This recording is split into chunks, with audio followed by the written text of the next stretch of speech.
Welcome everyone to Magis Athletic Training Podcast, where we talk to guests from the entire spectrum of athletic training, sports performance, and entrepreneurship in the sports performance space. But before we introduce our next guest, please do us a favor and click that subscribe button, smash that like button, and hit that share. That is just a small way that you can help support and grow this channel and see more phenomenal guests like today's guest, who is, drum roll please, a Villanova Hall of Famer, a Big Five Hall of Famer, a second round draft pick of the Orlando Magic, a Big East Defensive Player of the Year in 1997, Villanova's all-time leading shot blocker, a U.S. World University Games gold medalist, a member of the Big East Men's Championship team of 1995, and the NCAA Tournament Chevrolet Scholarship Award winner, MVP. He has played for such teams as the Orlando Magic, the Washington Wizards, and yes, the LA Clippers. As well as overseas, he has played in France, Spain, and in Greece. Yes, he has been around the world tonight. Please join me in welcoming two-time Public League Coach of the Year, head coach of OLNEY Charter High School boys varsity basketball team, Coach Jason Lawson. Yeah! Thank you. I appreciate you having me on. How are you, sir? I'm doing very well. How are you? Hey, I can't complain. It's always good to see you, man. How are you? I'm doing great, man. You asked me to try to bring you in right. So, I had to make sure I tried to live up to the hype. Tried to live up to the hype, my guy. Yeah. Man, it is great to see you once more. Yeah, man. So I appreciate you reaching out to me. I'm always going to be supporting what you're doing because I'm one of your hugest supporters, biggest supporters. So thank you very much. Reaching out. Yeah, no doubt. Thank you very much. We've known each other now since about 2013, 2012, somewhere around there. 2012, yeah. We used to work at the company together. Ah, yes, the Cross. The company. I just say the company. Fools. I got you, my guy. Man, oh man, I remember looking over that cubicle and seeing you. There was no way to miss you at 6'11". Exactly. So I just want everybody to know. Uh-oh. When I met this young gentleman here, he had a plan, he had a dream. And he said to me, in X amount of time, maybe 3 or 4 years, I'm out of here. I'm going to do X, Y, and Z. I'm moving to Atlanta to do this. And I'm so proud of you because you stuck to it, you followed your dream, and you set the path, and you just went out and did it, man. You're such an inspiration to myself and a lot of other people that I tell your story to, where you can go from doing one thing, totally pivot and do a 360, and you start on the path to something that's more fulfilling, something that's more organic for what you're trying to do. So I really want to congratulate you on the steps that you took, and you just mapped it out, planned your worked your plan, and went ahead and did it, man. It's an inspiration. So kudos to you. Need some roses on that. I thank you very much, man. I thank you very much for those kind words. Don't necessarily feel that I deserve them because, there's so much more work to be done. Right. We're just at the very beginning stages of Magis athletic training. We're looking to build that athletic training facility down here in the Atlanta and Florida area. Looking to really do some big things, but tonight's not about me, my guy. Tonight is about you. Yeah. So Mr. Lawson, for those who may not know you, please introduce yourself to the audience. Tell us a little bit. Who is Mr. Jason Lawson? All right. So I grew up in Philadelphia, played high school ball in Philadelphia, played against a lot of really good players who went on to play in the NBA, things like that. Alvin Williams, Cuttino Mobley, Mark Jackson, Rasheed Wallace, a lot of names, but yes, it's come from the city of Philadelphia. I went to OLNEY. From OLNEY, I went to Villanova. Got a chance to play in the NBA all across the country, all across the world, more or less. And I am a son, husband, dad, uncle, great uncle. a lot of titles there, sir. Yeah. Trainer. I work with kids, male, female, boys and girls, coach high school ball, coach cross country as well. So I try to provide a safe space, safe environment for the young people to, vent. I also am a dean at OLNEY Charter High School as well. So I'm all about the kids. I'm an advocate for the kids and the young adults, just trying to show them that there's a way. Like, I made it out. If I can make it out, you can make it out. You just gotta set your path, set your plan, and work your plan. Plan your work your plan. And it's hard to say don't let things deter you. Sometimes they do. You just gotta have to stick to it, and it's to just keep grinding. It's a grind. It's always gonna be a grind. You know how it is. So I tell the young people that you have to stay. Basically, it's a lot of traps, a lot of distractions out here in the streets today, and you got to know who's in your corner, who do well, and who does not want to see you be positive and do positive things, and then you won't have to figure it out. So I try to give them the knowledge that I have through the experiences, life experiences that I've been through. And just let them know, it's a different path other than being negative. So that's pretty much it. That's my story. Like I said, we used to work at the company, and that path really wasn't for me. I tried it, didn't work. So you had to move for neither one of us. Right. You got to post, pivot, and keep it moving. I've been coaching at OLNEY Charter High School for 4 years now. And prior to that, I was working at the company. I was assistant coach at Martin Luther King High with a very good friend of mine, Sean Colson. He played in the NBA as well, UNC Charlotte. We won a championship there, which was a great experience for the kids, for the program, something positive to build on. I do a lot of stuff in the community, food drives, turkey giveaways. We just recently had a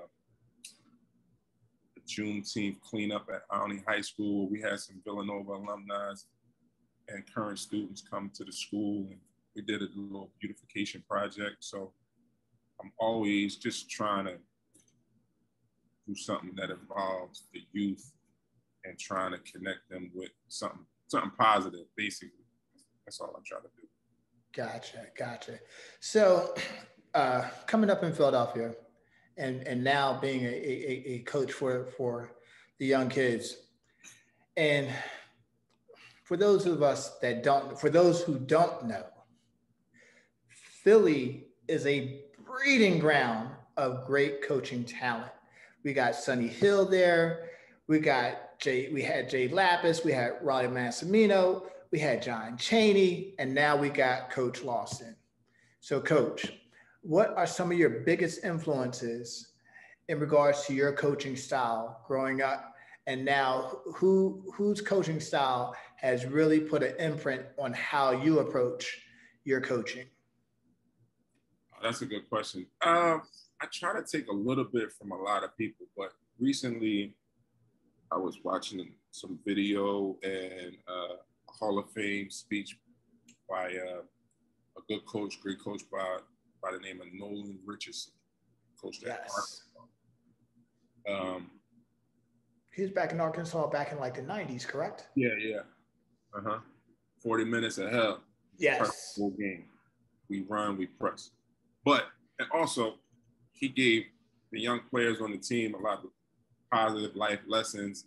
So his style, I want to say John Thompson a little bit as far as the defensive pressure posture that he took with some of his ball teams.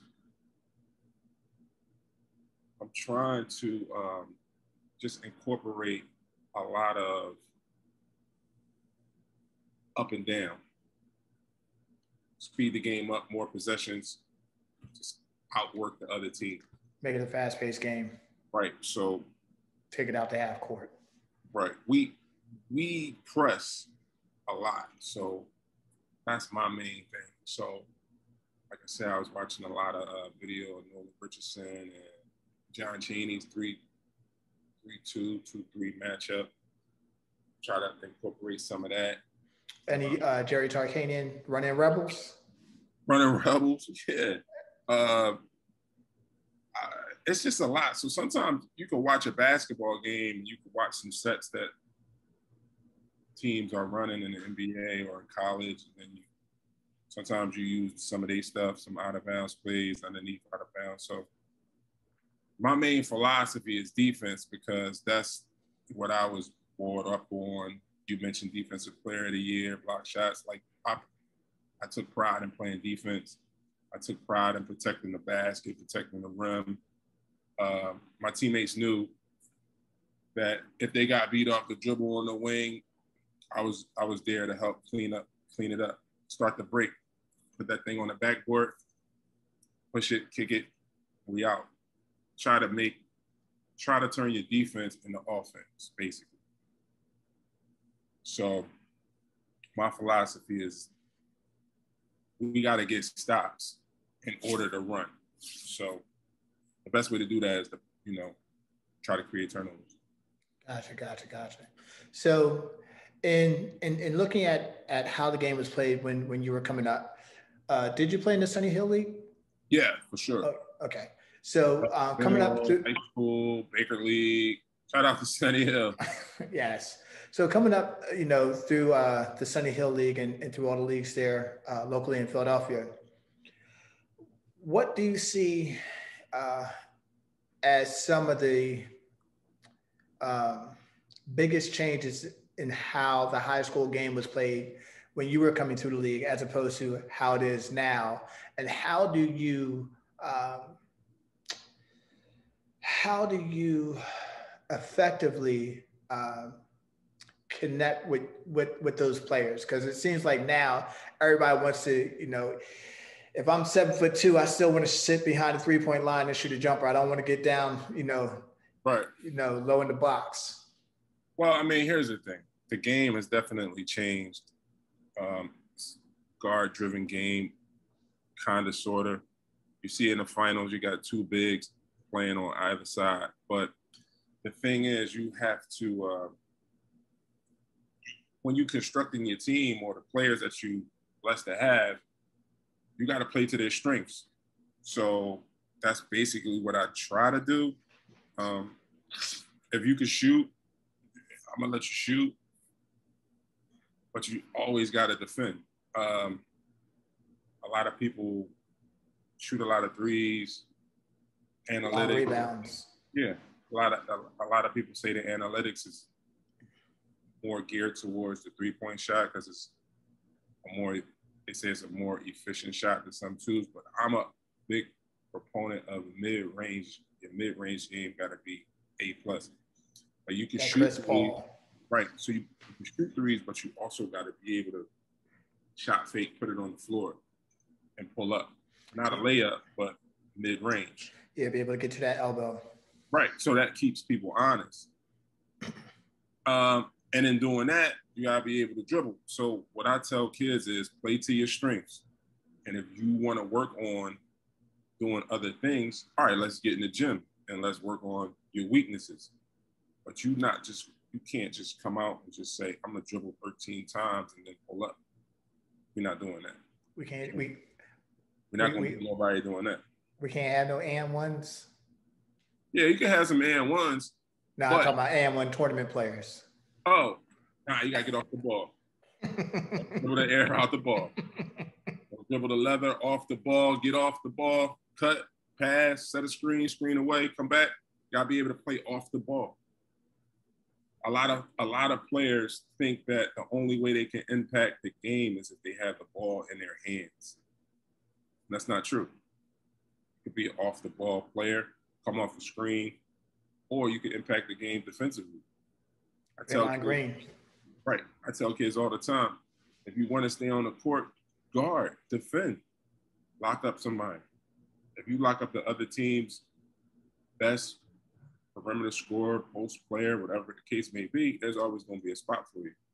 But a lot of kids are not geared towards, it's not as flashy as scoring the ball as it is getting stops. And that's just the reality of it. But you got to get stops. I mean, you can trade buckets, but it's going to come a time where you're going to have to get a stop in order to get the ball back to win the game. So you just got to keep that in mind. Yeah, I look at trading buckets as just that, trading buckets. Right. 2-2 is the same thing as 0-0. 10-10 is the same thing as 0-0. No one's going to win the game. You know, you got to get a defensive stop.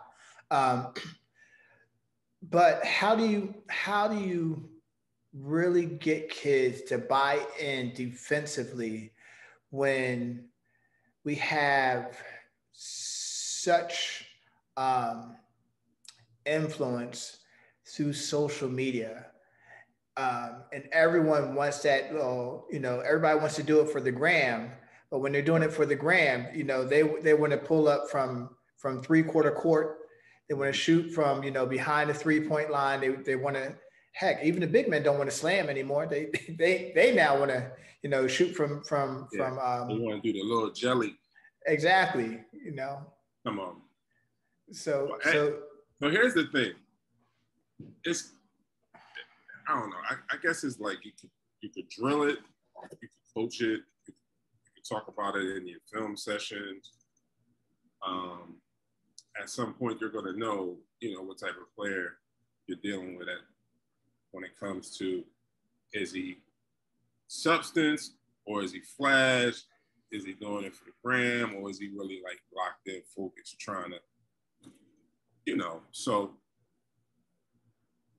I guess it's the psyche of the kid pretty much. And you just have to play into the psyche and try to figure out how you can get the most out of the athlete, individual, as far as, listen, I know you can do that. That's awesome. But I also need you to do this too. Gotcha. So speaking of psyche of the player, how do you identify the leaders of your squad? So it's one thing to be able to hoop. Mm-hmm. It's another thing to be able to lead a squad. So how do you identify those leaders, on the floor and in the locker room? Well, first and foremost, once you're in the gym, you're in practice, you could tell who's alpha, who's whatever else is after alpha, right? So with that being said, if you don't hunt, you don't eat. Right. If you don't hunt, you don't eat. Right. But when dealing with these young athletes today, sometimes you gotta kind of pull it out of them. Yeah, like you could be more. It's a conversation you gotta have. But some of them have it instinctually, which is great. But then others, you have to let them know, listen, it's the personality of the kid. If he's vocal on the court, if he's super upbeat, positive, trying to get other people to be positive. Some people just have it naturally. So pickup games, practice mainly is when you could tell, or when you're doing maybe like individual instruction, guard big, guard forward, breakdown. You could tell then who is going to, listen, we got to make shots. We got to do this. Come on, y'all. Pick it up. Bring your energy. Da, da, da, da, da. or who leads in the stretches, things like that. Who's counting, who you hear counting, who you don't gotta tell, all right, we gotta do this. So it's a process, but the cream usually rises to the top. Gotcha. So you've been coaching now for about 4 or 5 years? Nah, I've been coaching. I took over at OLNEY. I've been at OLNEY 4 or 5 years. I've been coaching for about 6 or 7 years. I coached a little bit at Harkham. I coached a season at Harkham in 08, 09. And then I went over to King. I was over at King for like 4 years.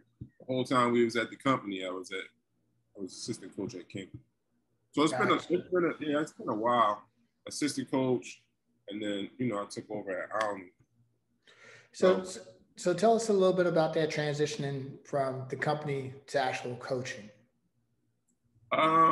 It wasn't really that hard because I was kind of doing both. I was trying to hurry up and get out the company so I can go to practice and make some of the games because of the scheduling. Most of the games were in the afternoon, and you know what time the company had you leaving. So yeah, that was one of the main reasons why I was like, I gotta get out of here because it wasn't going the way I wanted it to go at the company, and then I was missing out on stuff with the basketball. So I had to make that full transition. Basically, coaching is just getting the kids to buy into what you're selling, your culture, what you're preaching, what you're selling, what do you have to offer? Well, I could offer you the knowledge of the game. I could offer you playing time. You want to play? All right, well, we're going to do X, Y, and Z, and then you're going to stay on the court. So it wasn't that hard to go from playing to coaching. You got to turn your lens different. You're looking at different things as a coach as opposed to a player. Gotcha. So film session is important. It always was important as a player, but as a coach, now you dissecting and you trying to analyze tendencies and consistencies, habits that other players like to do so you can gear your defense to stop whoever their number one, number two guy is. Like he like to dribble 2 times, going left and pull up, or he can't go left at all. So as a coach, as a player, you should know that. But a lot of the kids, instinctually, they can't always see that. So as a coach, you got to be like, listen, we're going to watch this film and we're going to sit down and look at X, Y, and Z. And you going to tell me what you see from yourself, from your teammate, why this play work, why this play don't work, why that play work, X, Y, and Z. What you looking for when you come off the screen or we running this play against the zone? What's your reads? Things like that. So you try to get them to be a little bit more cerebral. And then you transfer that to the court, put that into a practice plan, that turns into a game plan, and then hopefully they execute it and you win the game. It's pretty much it. Score more buckets than they do. But if you could, we used to call it turn off somebody's water. You could turn off somebody's water and just stop. You're not always going to stop somebody from scoring, but some people can do that. They have the ability, it's rare, to stop somebody from scoring or limit them to the things they like to do. We shut them down, you'll have a better chance of winning the game. Kind of contain them. Yeah, it's all about don't let them get to their sweet spot on the court. Things like that. Yeah, I think one of the differences, transitioning from a player, you could correct me if I'm wrong, transitioning from a player to a coach is that as a player, you're focused a little bit more on your position and you're focused a little bit more on the opponent of your position. So right. You're locked into what he's doing and the peripheral vision of what the other 4 players isn't as focused. Where as a coach, you're not focused on one player, though yes, you are focused on their star player, but you also had to be very aware and cognizant of all five players on that court at that time.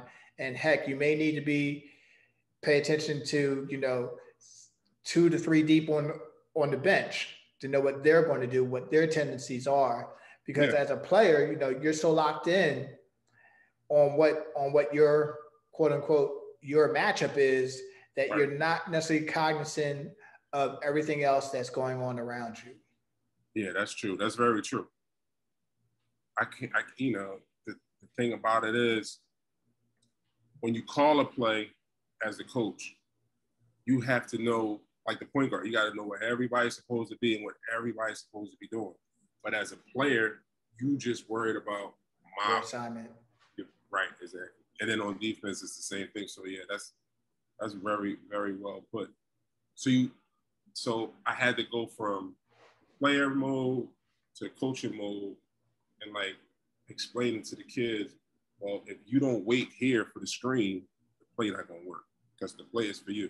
You go too early, XYZ might happen. You might pick a foul, you might get your teammate a foul, or you're gonna miss your opportunity to score because you're going too fast. Slow down. So that's basically what it is. It's attention to detail, basically. Yeah. And honestly,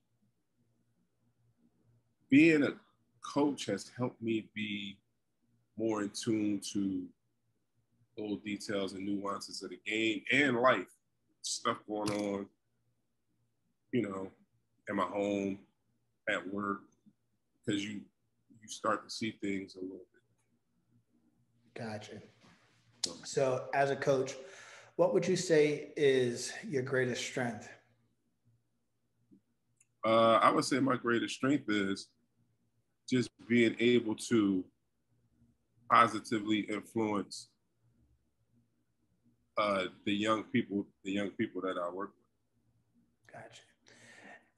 And on the flip side of that coin, because there's always two sides to a coin, what do you think is your greatest weakness? Sometimes I don't let the kids express themselves a whole lot. Am I still on? Can you still see me? I still see you, sir. All right. Something happened to my screen. So sometimes I don't let the kids express themselves a lot. Sometimes I expect them to know what I'm talking about as opposed to sometimes diagramming it. Explaining it again in detail. Like some things I just inherently, I don't know, I just knew. All right, but when you explaining it to someone else, you have to go step by step. So I've been getting better at that. That's what I've been working on. Trying to. And what is one experience that you've had with one of your student athletes that let you know that you were truly having an impact not only on that court, but in his life? Well, I was actually recently, beginning of the pandemic, maybe like April, a kid he sent a post, a kid that played on the team. He sent a post he put something on his Instagram, and he just mentioned me as being, a positive influence on the court and also in the school, helping him, maneuver through some issues that he was having. And he just mentioned me in a positive light. So it made me feel good just to know that I was what I was explaining to him, he was receptive to. Some kids, you don't always know if you're getting through to them or not, but you still got to give them the knowledge. Gotcha. So he wrote like a whole paragraph about Coach Lawson is also, he helps me on the court, but also off the court, he makes sure I'm not in trouble. He makes sure I'm going to class, make sure I'm where I'm supposed to be. I basically hold the kids accountable. That's all you can do. So he was acknowledging the fact that I just held him accountable. That's basically what you try to do. You know, listen, you got to be here. You got to do this. That's it. It's life, part of life. Like, you got to get up. I got to get up. You got to manage your time. And the more efficiently you do that, better off you'll be. You won't have a whole lot of, wasted moments, so to speak. You know what I recently started doing? I started putting stuff on the calendar. I didn't really do that before. The calendar, you check the calendar, daily basis, just to make sure you got everything lined up, sessions. Gotcha. And things like that, just to be, more productive. So. Gotcha. More intentional. Yeah, more deliberate. Exactly. So speaking about, giving them the knowledge, I need your knowledge now. Need you to share your knowledge, sir. Okay. What are 3 books that you would recommend anyone who is coaching to read? It could be, any type of athletic performance. It could be leadership. It doesn't have to necessarily be sports related. But what 3 books would you recommend any coach read? That's a good question. 3 books. Mike Krzyzewski's book. Mike Krzyzewski. He has a really good book. The title escapes me. I have read it.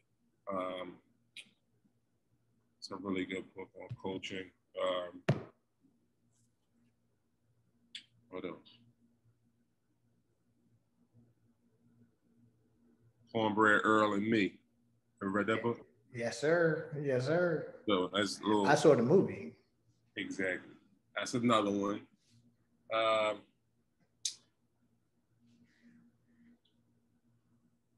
What else? A few books. Ones that grab me.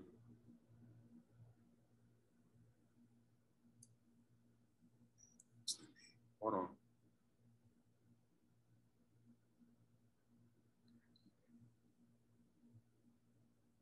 Nolan Richardson's. Okay. Got you. Yeah. So we got Cornbread Earl and Me, Coach K, and Nolan Richardson's books. Yeah. Nolan Richardson's bio. Gotcha. Is there anything that we haven't talked about that you would like to share with us tonight? You don't have no more questions? Oh, bruh, I got questions. Coach, I got questions for days. Share. Let me share. What else can I share? Like I said, I'm a father, I'm a dad. I just try to give out positive energy throughout the day, throughout my life. It's tough because it's a lot of things going on in the world, politically, socially. So you have to try to remain focused. When I say focus, I mean you never know what somebody else is going through. So speaking to someone, hey, how you doing? Acknowledging them, it might be one of the bright spots of their day. So I try to be positive as much as I can.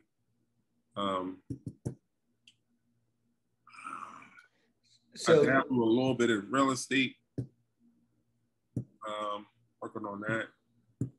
Trying to put together a portfolio so I can have some generational wealth to pass on to my youngest and my baby boy Jay.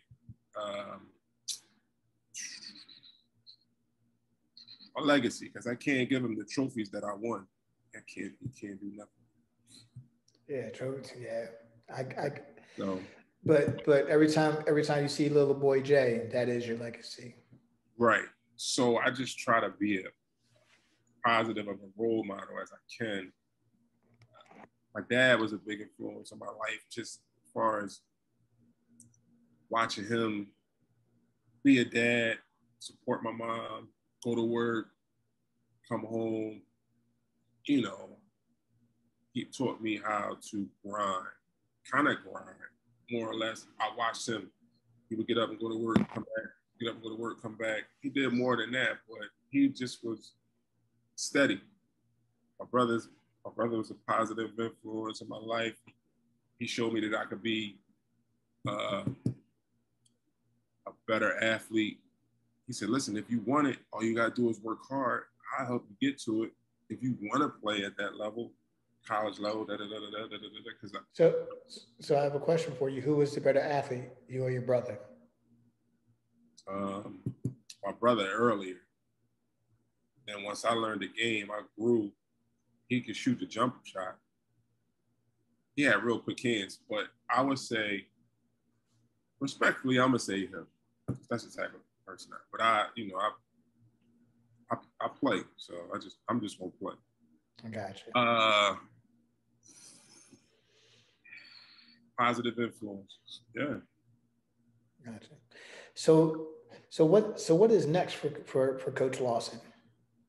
What's next? What's next? On to the next one. That's a good question. Like I said, I'm working on this portfolio, building this real estate thing up. So I just am in the process of trying to acquire properties. Gotcha. How about your coaching career? Any aspirations? Coaching career? I'll probably be at the high school.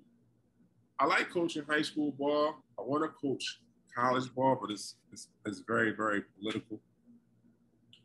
And at my age, I don't really have the time to play politics. So I probably will coach high school ball for a few more years. And I do cross country as well, but I don't know about that. Like coaching in the college level is about, connections. I have connections, don't get me wrong. But the politics of it is, all right, I'm gonna put my buddy on, when I get this job. It's the same thing in the NBA. So and networking and patriotism. Yeah, it's a hierarchy. As you see, yeah, NBA, they recycle the same coaches. Gotcha. So Carlisle just left Dallas and he went back to Indiana. Yep. And Chauncey is hiring his buddy as his assistant, Scott Brooks. He took over the Blazers. Pacers? No, the Blazers. Portland. Blazers. Yeah. Portland, right. So, so I keep coaching high school ball. As long as I can impact a kid and help a kid get in school, get them a scholarship, help set him on the right path. That's all I could do. I came from the city. I tell the kids, listen, I went here. If I can make it out, you can make it out. But the great thing is, though you are fully born and bred and you made it out, you came back right to help the next one. And that is something that it seems to be very far and in between, because a lot of times when we make it out, we'll send some money back, but we ain't coming back. Right. They need your time more than they need your money. Yeah, exactly. So, and I'm gonna tell you something else. A lot of kids at the school don't even know I played. I don't really say, yeah, I used to. They ask me, I'll tell them, but I'm not the person that's gonna say, Google me or nothing like that. I'm just gonna be like, listen, I'm gonna show you what I know, and we're gonna go from there. Gotcha. But I don't know. Maybe I'm too humble sometimes. Well, there's nothing wrong with being humble, but also I think that as a coach, your humility garners a different type of respect, because it's I'm gonna show you what I know, right? Through my coaching, And when they see that and they see the results of that, they gain a greater respect for you than just saying, "Hey, I'm so and so. Do as I Right. say." You know Right. what I Right. mean? Right. It has it just hits completely different. Right. Because this is you have to show the kids because they don't necessarily. Sometimes you gotta get on the court and give them that work. You gotta give So, them that business. listen, you too small, you too little. Stay over there. Let me do my thing and you do your thing. Let me be great. Yeah, you just sometimes you know. So I mean that's the gist of it. Dynamic performance, preventing injuries, keeping the athletes especially those non-contact injuries. right. That's the thing we have to have a conversation about moving forward. The dynamic movements. We briefly went over that. Yeah. A little bit with the warm-up piece when I was talking to you about the on-field, on the turf. So, you know, haven't had too many bad injuries with kids, knock on wood. So, but stretching. Nobody wants to stretch and warm up. They just want to get out there and go. Right. Got to stretch. I mean, you got to loosen up the muscles so the muscles work right and, you know, tear or pull nothing. Yoga, things like that, different like if I would have had the chance to do yoga in high school or college, I think I probably would have been able to play a little bit longer. So, you know, it's just other things you can do, training in the pool, stuff like that. Gotcha. So I don't know how much time we got left, but I know you mentioned the hour, but yeah. Gotcha. So I have one last final question for you. My question is, who would you like to see on our show next?